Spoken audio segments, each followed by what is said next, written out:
Сәлем достар, қалдарыңыз қалай? Бүгін медицина туралы тірек қимыл жүйесінің қол сүйектеріне жеке тоқталып өтетін боламын.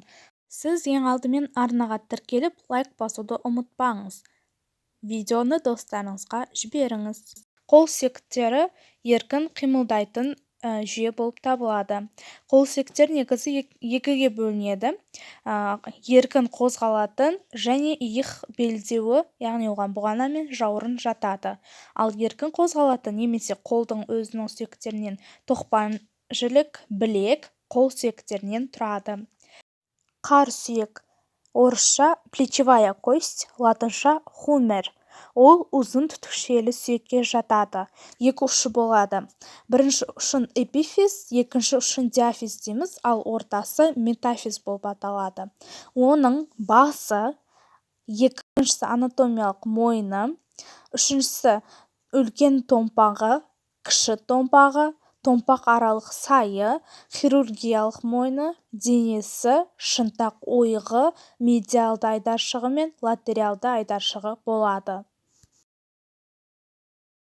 Келесі шынтақ сүйегі, локтевая кость, латынша ульна. Ол жерде негізгі 6 бөлігі бар, яғни шынтақ өсіндісі, жартай ойығы, тәждік өсіндісі, бүдірі, денесі, біз тәрізді өсіндісі бар.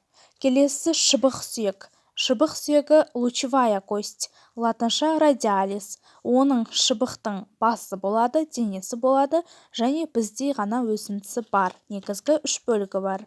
Енді білезіктің ұсақ сүйектері. Негізгі 2 қатар майда және жуан сүйектерден құралған. 4-еуі шынтаққа жақын орналасады. Олар өз атауы бар. Олардың біріншісі бұршақ тәріздес, 3 қырлы, жарты ай қайықша. Қолдың саусақ жағына қарай орналасқан 4 майда сүйек, ол қармақ тәрізді, көп басты, трапеция тәрізді және де трапеция сүйек болып табылады. Енді алақан сүйектері, ол негізгі 5 қысқа сүйектен ғана тұрады. Саусақ сүйектері фаланга деп аталады. 5 қысқа сүйектен тұрады. Саусағымыздағы 3 бөліктің өз атауы бар. Біріншісі төмен жағына есептегенде проксимал, ортаңғы, дистал. Достар, бізде қаңқаның қол деген бөлігі осымен аяқталады. Келесі сабақта аяқтың бөлімдерін, яғни аяқтың барлық сүйектерін жеке тоқталып, түсіндіріп видео шығаратын боламын. Ал сіз арнаға тіркеліп, лайк басуды ұмытпаңыз.